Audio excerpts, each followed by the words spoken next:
Kita bersyukur kepada Tuhan ada kesempatan bagi kita saat ini untuk menyembah Tuhan. Saudara-saudaraku, penyembahan itu bukan hanya begitu saja, tapi penyembahan itu adalah penyembahan yang terus ada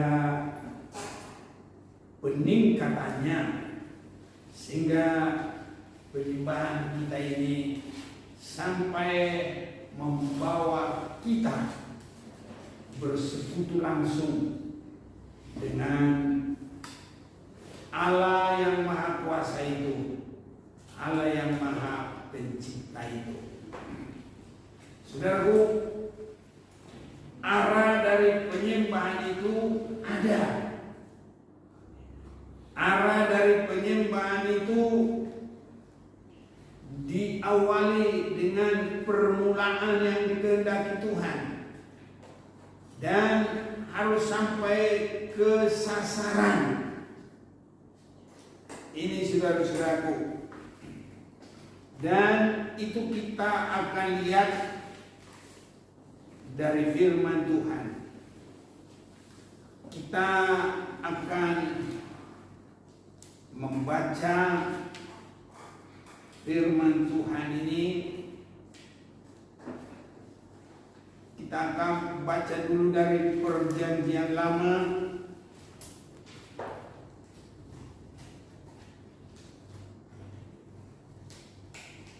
Dari kitab Keluaran pasal yang ke-40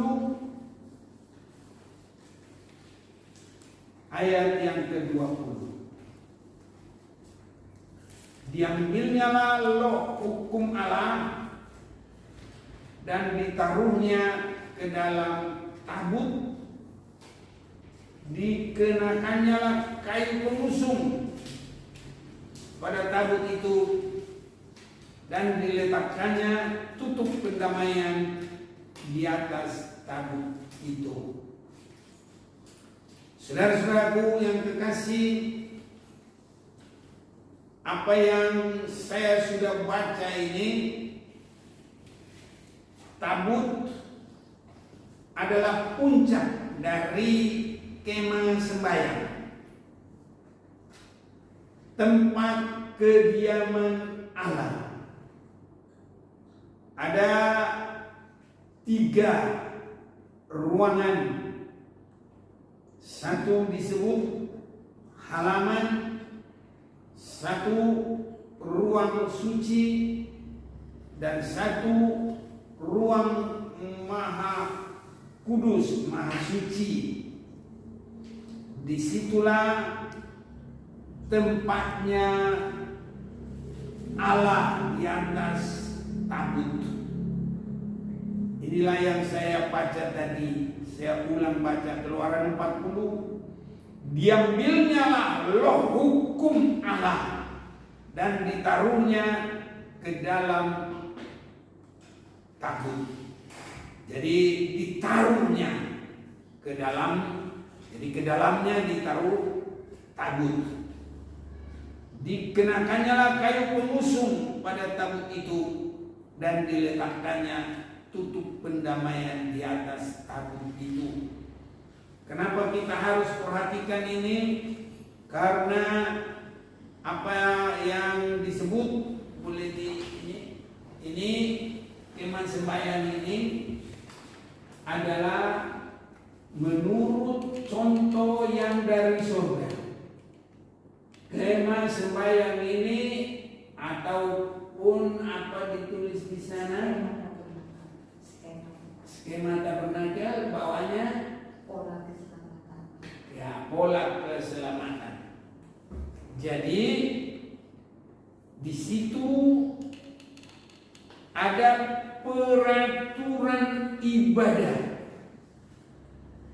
dan bahwa disebut di situ ada peraturan ibadah itu kita baca di Perjanjian Baru dalam Ibrani pasal yang ke-9. Jadi mengapa kita harus bicarakan ini dan mengapa kita perlu mengerti ini? Karena disebut Ibrani 9 ayat 1, memang perjanjian yang pertama juga mempunyai peraturan-peraturan untuk ibadah dan untuk tempat kudus buatan tangan manusia. Jadi kita lihat di sini ada peraturan-peraturan untuk ibadah. Di dalam Ibrani pasal 9 ini bukan untuk orang Israel, tapi siapapun yang mau menerima Yesus. Pada saat ini ditulis, bahkan sampai saat ini secara bangsa Israel belum menerima Yesus sebagai Mesias, Tuhan Juru Selamat. Mereka masih tertutup untuk Yesus. Mereka masih menanti. Jadi mereka tidak mengerti Yesus itu adalah Kristus yang diurapi menjadi Juru Selamat. Mereka tidak mengerti. Jadi ini adalah untuk orang-orang percaya di dalam Yesus, bukan pun orang Yahudi. Dan nanti biarpun orang Yahudi harus juga melalui Yesus, tidak ada yang lain. Jadi apa yang disebut yang pertama itulah yang saya tunjukkan tadi, kemah sembahyang atau ada pola keselamatan, tabernakel. Memang perjanjian yang pertama juga mempunyai peraturan-peraturan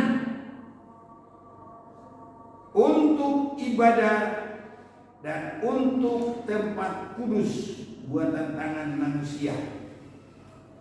Jadi kalau kita juga mau memperhatikan dari pembuatannya,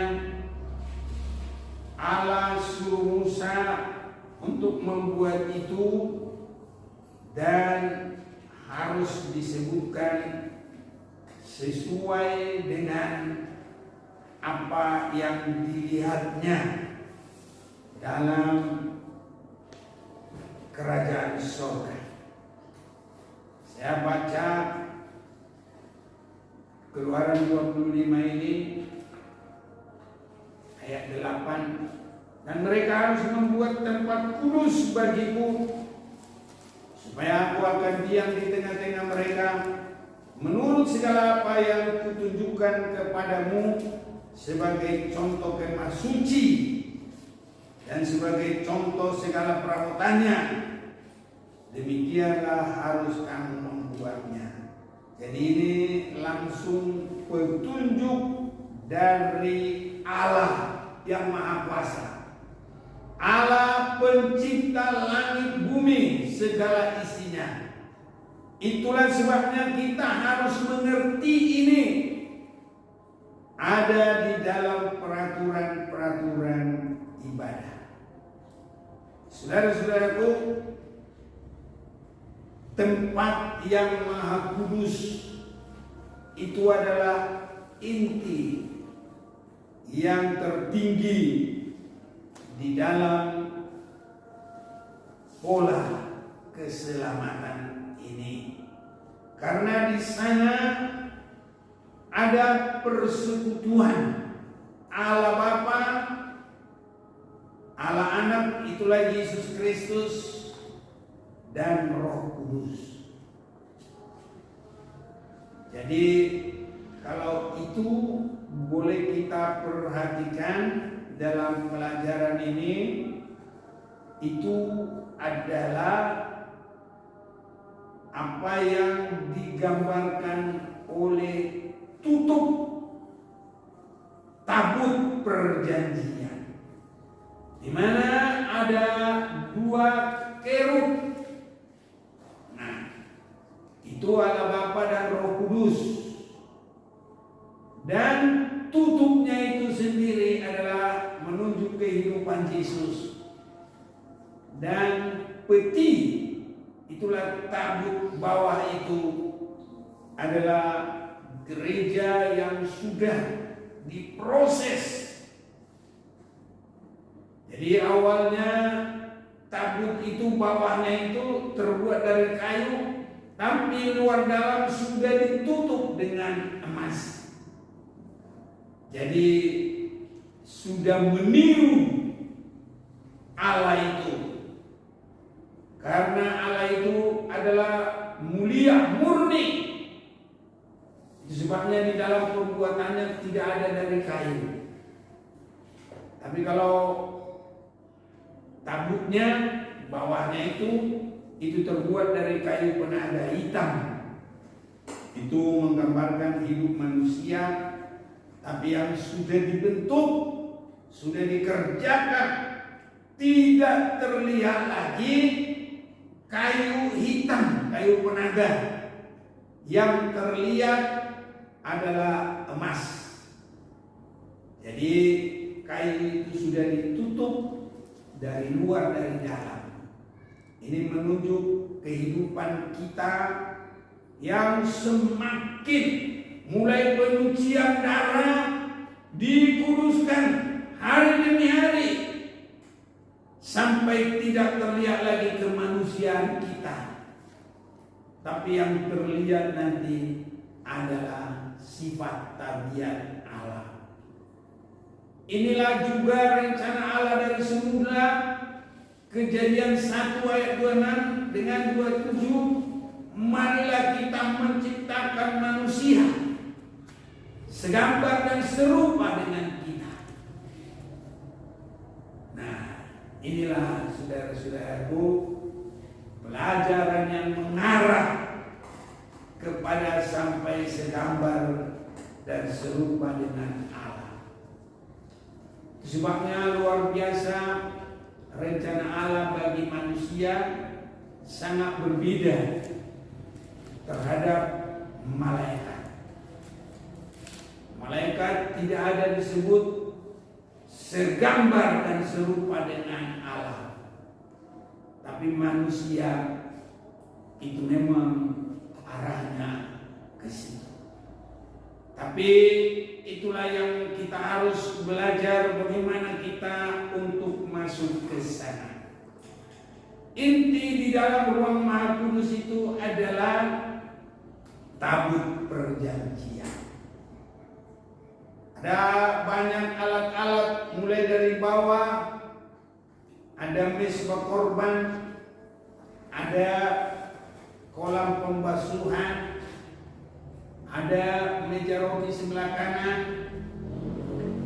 Tunjukkan biar kelihatan. Nah, harus cepat-cepat.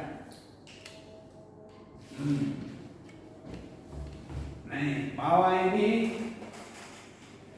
mezbah korban bakaran, kolam pembasuhan, yang sebelah kanan meja roti, sebelah kiri kandil emas atau pelita, dan satu lagi adalah mezbah dupa. Baru ke ruang yang ketiga adalah tabut perjanjian. Jadi penyembahan kita sangat berharga, sangat berguna. Itu akan membuka tirai. Memang Yesus yang pertama sudah membuka tirai itu, tapi supaya kita juga bisa mengikut, maka penyembahan kita harus benar. Itu sebabnya kalau menyembah Tuhan itu tidak hanya begitu-begitu saja. Mari menyembah Tuhan, haleluya, haleluya.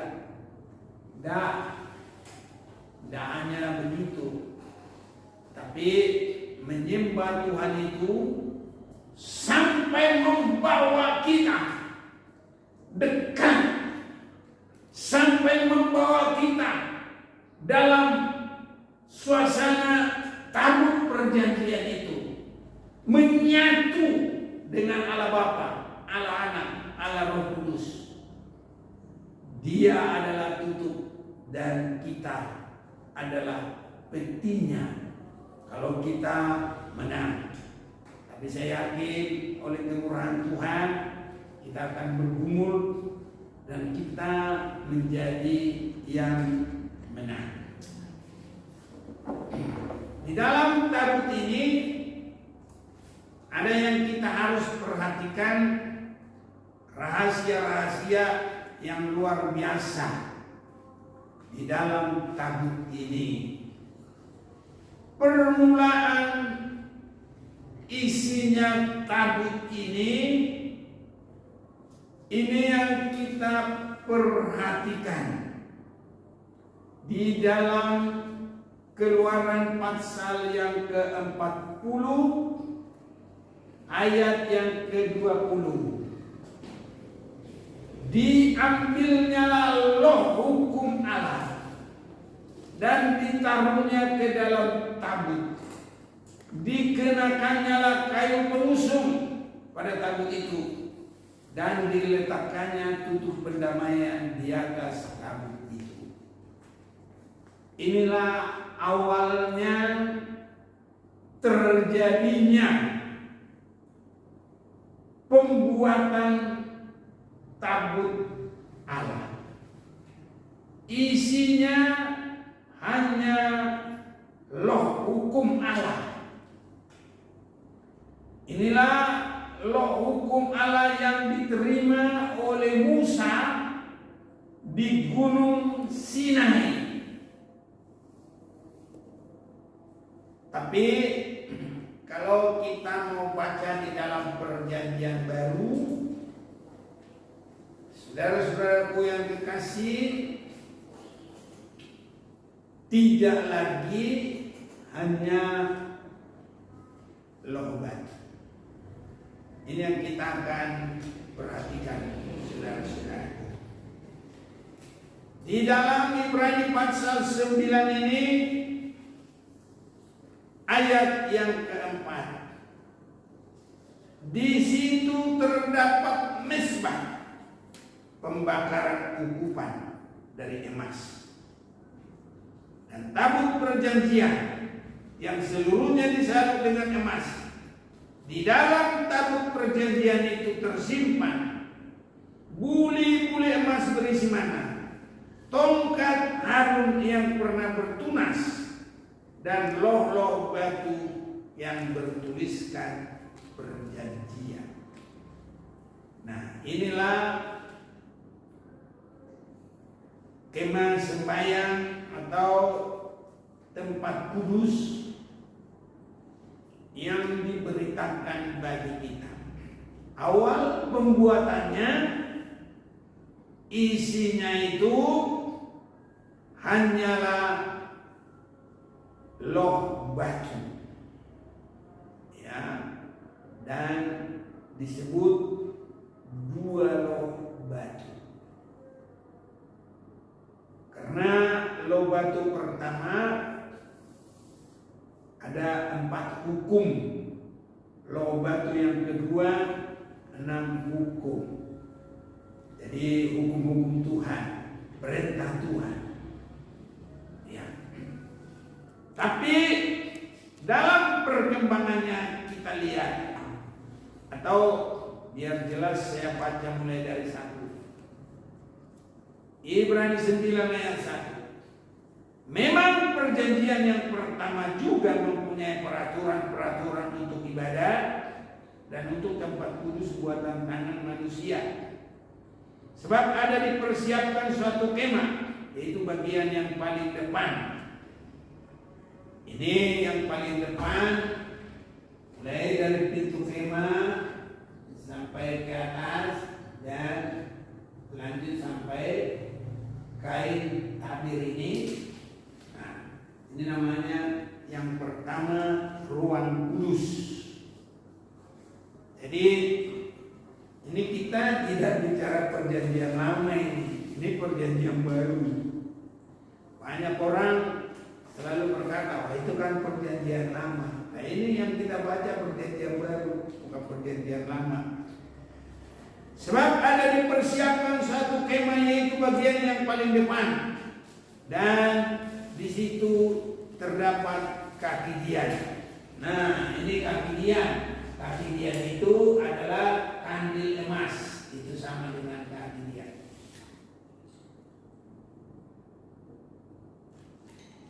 Lanjut saya baca.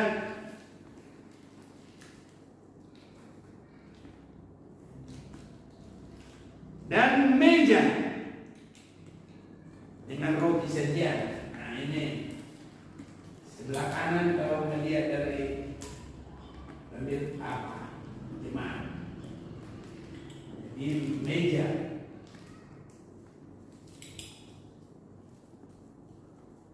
Bagian ini disebut tempat yang kudus, tempat kudus. Jadi awal pertama di situ mezbah dupa. Ini kalau di Keluaran 40 itu kita tidak baca dulu dah, terlalu jauh lama. Jadi tadi di Keluaran yang 40 itu dalam tabut itu isinya hanya 2 log batu dan tidak ada di situ mezbah dupa. Tapi sekarang sudah ke situ. Di belakang tirai yang kedua terdapat suatu kemah lagi yang disebut tempat yang maha kudus. Di situ terdapat mezbah pembakaran hukuman. Nah, ini sudah naik.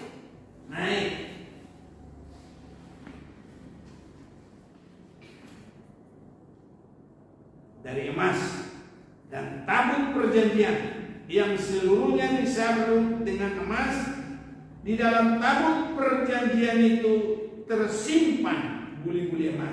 Nah ini tambah ini sekarang ini. Di awalnya tadi itu belum ada. Tongkat Harun yang pernah bertunas. Jadi isinya itu 3 macam. Pertama sekali hanya 1 macam, hanya log batu.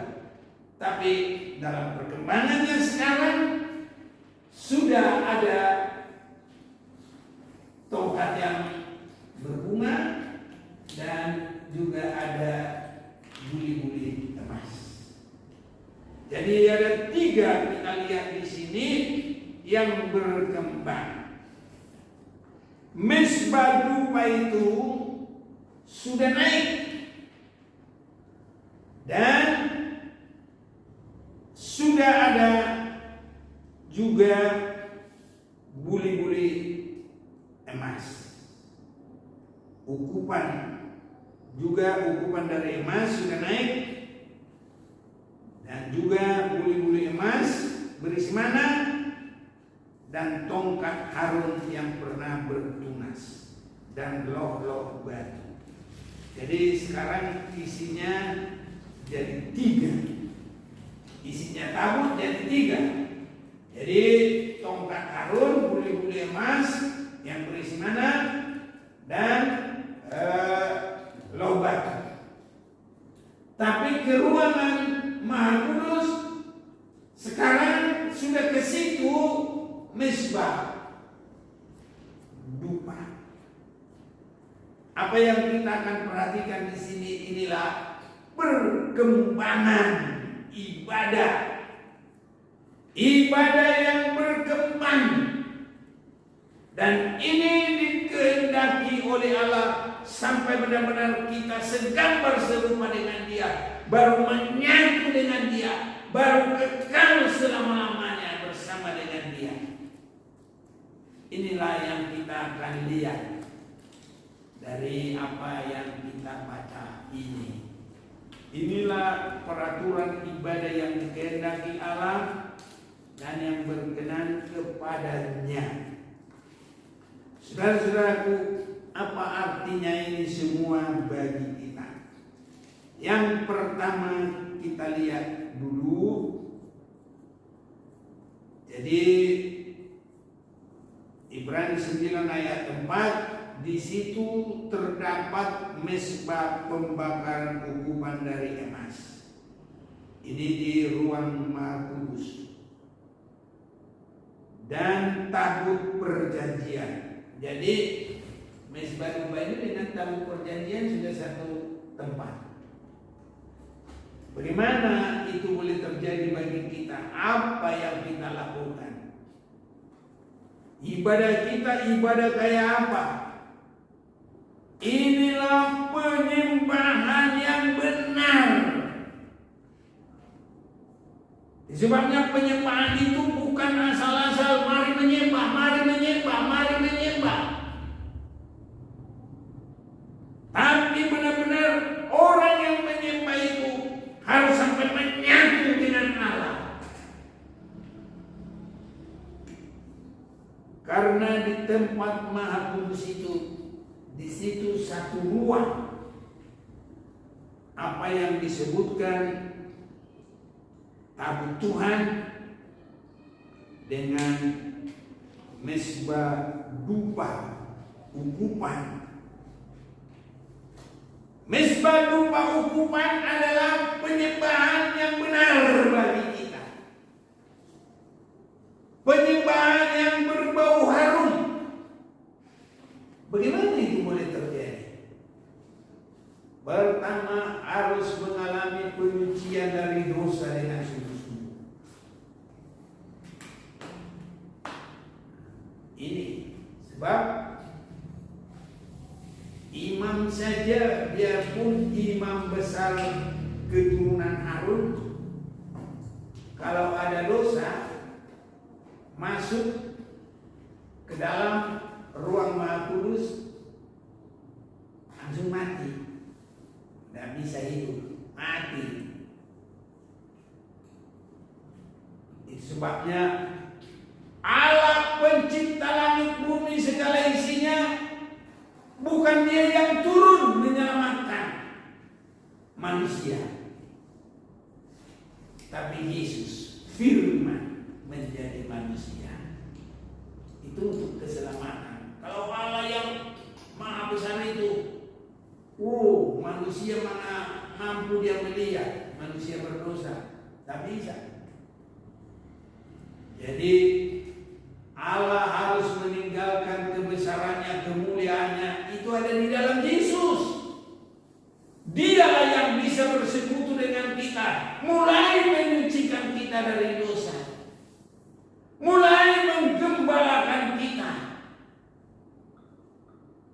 Itu sebabnya di dalam pelajaran ini mezbah korban adalah Yesus sendiri menjadi anak domba bagi kita berkorban.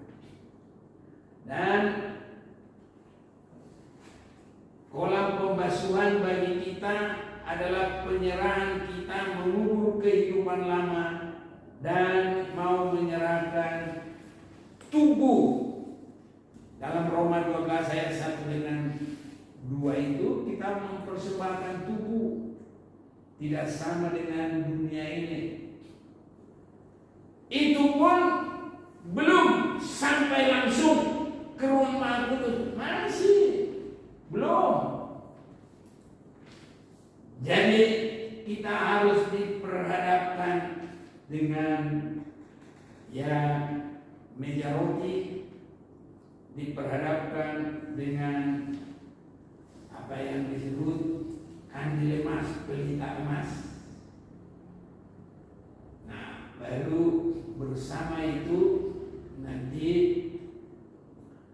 mezbah dupa. Nah, itulah nanti itu menjadi isinya tabut Tuhan. Jadi tadi di dalam Ibrani 9 ayat 4, mezbah dupa sudah di sana, di ruang Maha Kudus. Tapi ada lagi di dalamnya buli-buli emas. Ada lagi di dalamnya pelita emas. Saudara-saudaraku, itulah kita masuk menyatu dengan Tuhan. Dan kalau ini boleh terjadi, tak ada yang perlu ditakuti antikris. Banyak orang takut antikris, takut menang-menang. Itu semua intinya itu adalah setan iblis.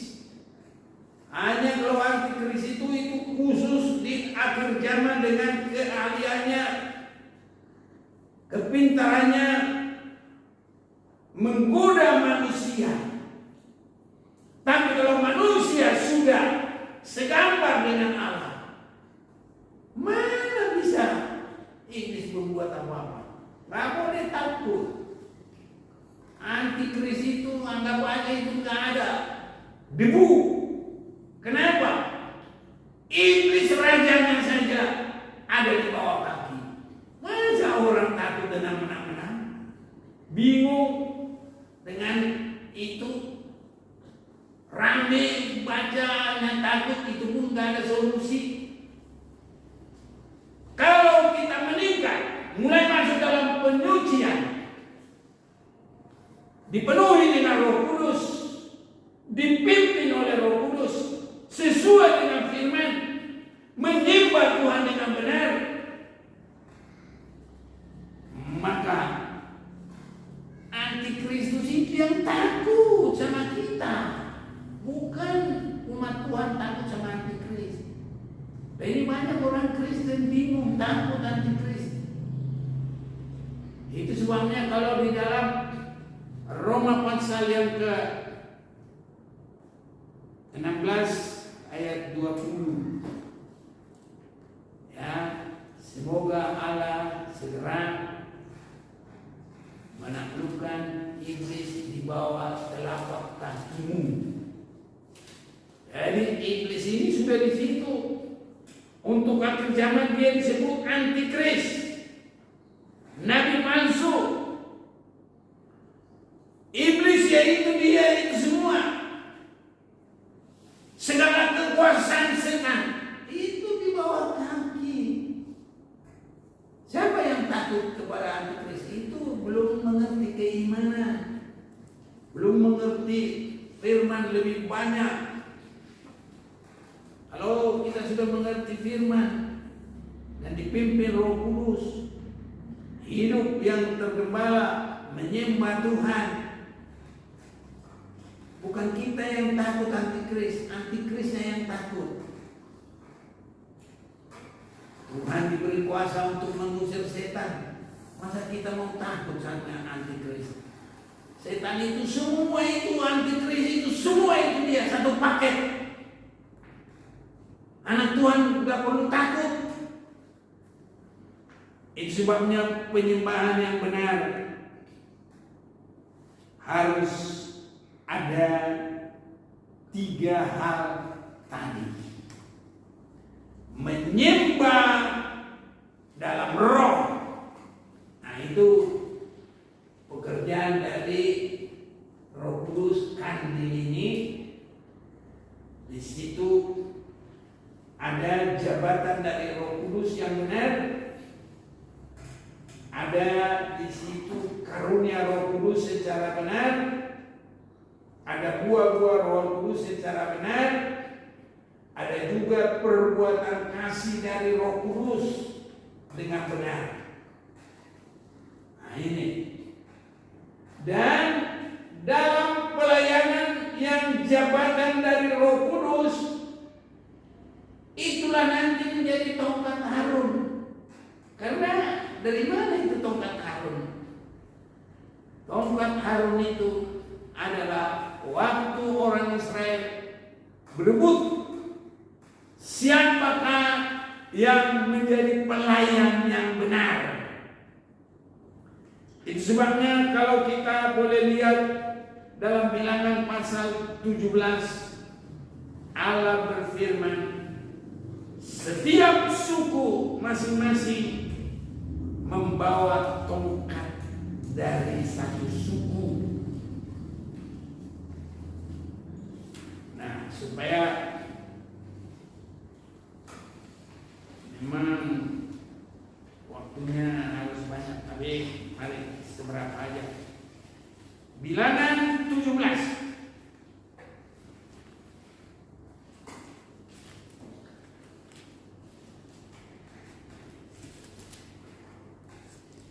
Bilangan pasal yang ke-17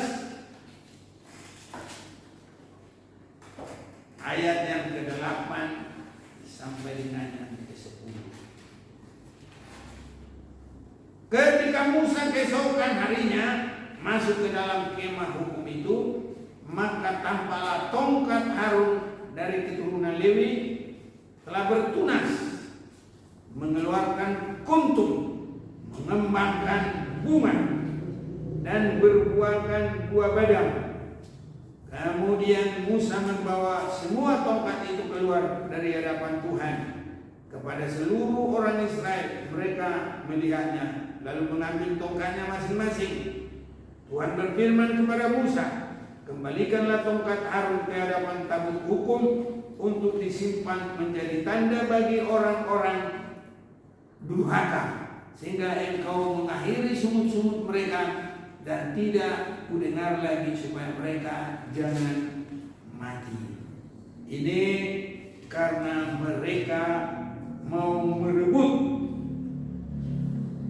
pemimpin dalam pelayanan. Mereka tidak mau tunduk kepada Musa dan Harun. Itulah Korah, Datan dan Abiram yang akhirnya mereka ditelan oleh bumi. Ayatnya cepat-cepat saja.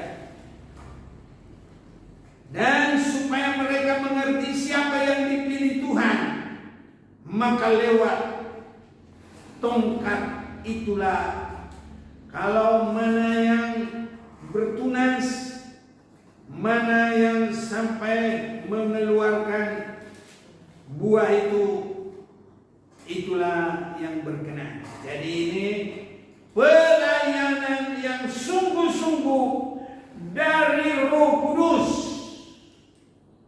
jabatan yang dari Tuhan lewat Roh Kudus. Makanya itu ada hubungan dengan kandil, karena kandil itu adalah pekerja Roh Kudus.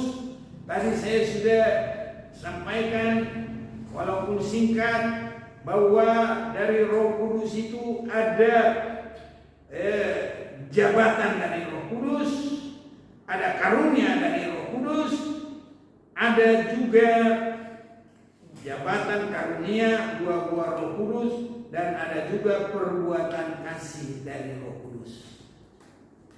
Nah, ini saudara-saudara. Jadi perkembangan kepada ruang Maha Kudus itu adalah menyatunya umat Tuhan dengan Tuhan sendiri.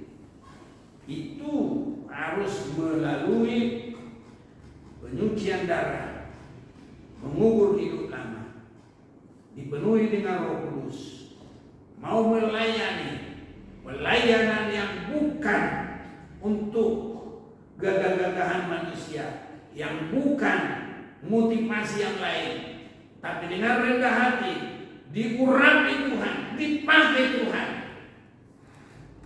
Itulah bagaikan tongkat Harun. Jadi itu masuk dalam ruang Maha Kudus. Dan yang kedua adalah buli-buli. Di situ terdapat mezbah pembakaran hukuman. Ini lewat penyembahan yang benar tadi naik dari emas dan tabut perjanjian. Jadi sudah menyatu tabut dengan hukuman yang seluruhnya disalut dengan emas. Di dalam tabut perjanjian itu tersimpan buli-buli emas berisi mana, tongkat Harun yang pernah bertunas, dan loh-loh batu yang bertuliskan. Loh batu ini adalah bawaan yang langsung diterima oleh Musa. Dan buli-buli emas ini adalah dari bangsa Israel memungut mana. Nah, ini kita akan lihat ini Keluaran pasal yang ke-16. Keluaran pasal yang ke-16 ayat 33. Sebab itu Musa berkata kepada Harun, ambillah sebuah buli-buli, taruhlah mana di dalamnya, segomer penuh, dan tempatkanlah itu di hadapan Tuhan untuk disimpan turun-temurun. Seperti yang diperintahkan Tuhan kepada Musa, demikianlah buli-buli itu ditempatkan Harun di hadapan tabut hukum Allah untuk disimpan. Orang Israel makan mana 40 tahun lamanya sampai mereka tiba di tanah yang didiami orang. Mereka makan mana sampai tiba di perbatasan tanah Kanaan. Jadi buli-buli sampai masuk di ruang Maha Kudus dan masuk di dalam tabut itu adalah bangsa Israel harus menurut peraturan Tuhan. 5 hari memungut mana 1 gomer. 5 hari. Hari ke-6 2 kali ganda. Dan ini harus setia. Jangan muak, jangan bosan, harus sampai ke tanah Kanaan. Makanan rohani kita adalah firman. Matius 4 ayat 4, manusia hidup bukan hanya roti saja, tapi dari firman yang keluar dari mulut Allah. Jadi kita harus setia. Itu sebabnya termasuk ibadah-ibadah kita ini, semua harus setia. Kalau saudara-saudara juga sekarang belum boleh secara langsung, dengarkan dari rumah yang baik-baik, supaya ada buli-buli emas yang bisa menembus sampai ke ruang Maha Kudus. Ikuti terus, dan itu sampai ke tanah Kanaan. Harus sampai di situ. Orang Israel makan mana 40 tahun lamanya sampai mereka tiba di tanah Kanaan yang didiami orang. Mereka makan mana sampai tiba di perbatasan tanah Kanaan. Ini artinya harus sampai kepada sasaran, siap bagi hari kedatangan Tuhan. Selesai perjalanan padang pasir. Itu menunjukkan kehidupan dunia ini kita harus sampai hidup disempurnakan, tidak tercacat celah. Firman ini, sehingga isinya tabut itu nanti adalah buli-buli emas, kesetiaan kita dalam firman. Tongkat Harun adalah mulai dari Harun, Lewi yang menyerahkan diri, menggabungkan diri kepada Allah, sampai pelayanan yang dari Roh Kudus, bukan dari keinginan hati manusia, bukan pelayanan untuk cari makan di bumi, tapi tongkat Harun pelayanan yang khusus untuk kemuliaan Tuhan. Harus ini pelayanan. Baru penyembahan ini harus sampai merobek keinginan daging. Jadi cara-cara untuk masuk ke ruang Maha Kudus itu gak salah-salah. Kalau mezbah rupa itu sampai ke sana, ke ruang Maha Kudus, itu penyembahan yang sudah mengasihi Tuhan. Kita tidak ada lagi penolakan kepada firman. Nah ini, jadi seperti Yesus, dia boleh berdoa, bukan kehendakku tapi kehendak. Sebabnya harus semakin nyata penurutan, kehidupan yang tergembala itu. Ini yang susah, saudaraku. Sering sekali banyak hal membuat kita menolak. Jadi kalau firman Tuhan yang kita dengar, harus berusaha untuk melakukan. Apapun yang terjadi kalau firman yang kita lakukan, mau bagaimanapun orang, mau bagaimanapun dunia, tetap Tuhan memberkati kita. Harus sampai di sini, saudaraku. Jadi itulah buli-buli emas. Masuk dalam Ruang Maha Kudus dan berada di dalam tabut Tuhan. Sehingga isinya tabut itu adalah 3. 1 adalah hukum, loh hukum Tuhan. Itu cinta kasih kita yang mengasihi Tuhan seperti Tuhan mengasihi kita. Dan ada tongkat Harun, pelayanan yang jabatan kita dari Roh Kudus. Itu sebabnya harus ada penyerahan yang benar-benar. Tidak ada motivasi yang lain-lain supaya dikenal orang, supaya terkenal, supaya dapat duit, supaya dapat gaji. Saudara-saudaraku, Tuhan bisa memberkati kita kalau kita cari dulu kerajaan surga dan kebenarannya. Dia akan atur, gak mungkin kekurangan. Kalau kita boleh menjadi domba Tuhan, Tuhan adalah gembalaku, akan kekurangan aku. Bahkan kalaupun kita berjalan di lembah-lembah bayang-bayang maut, kita tidak takut bahaya. Jadi saudara-saudaraku, firman Tuhan kita harus perhatikan dengan setia terus sepanjang hari umur hidup kita, dan sampai kita tidak menolak firman itu, dan perjalanan ini nanti akan menuntun kita sampai ke tanah Kanaan. Itu artinya sampai tidak bercacat celah. Itu perjuangan, saudara-saudaraku.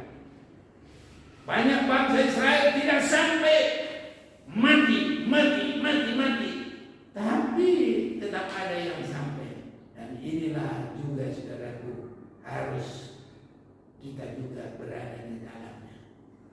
Joshua dan Kaleb, rohnya beda, kesungguhannya beda, kehidupannya beda, dan mereka boleh sampai di tanah Kanaan. Kita juga bisa ditolong oleh Tuhan. Malam hari ini kita mau menyembah dengan menaklukkan keinginan kita. Bagaikan kita masuk dalam pintu yang sempit itu. Bagaikan kita masuk memikul salib itu. Bagaikan kita masuk menyangkal diri itu. Dan Tuhan akan tolong kita, saudara-saudara. Biar kita sampai merasakan ada di ruang Maha Kudus dan menyatu dengan di dalam tabut itu. Tutup tabut itu adalah Allah Bapa, Allah Anak, Allah Roh Kudus. Dan tabut itu sendiri persis roh. Itulah gereja yang sudah berserah segambar dan serupa dengan Allah. Biar Tuhan tolong dan Tuhan memberkati kita. Kita mau merendahkan hidup kita, kita mau sembah Dia.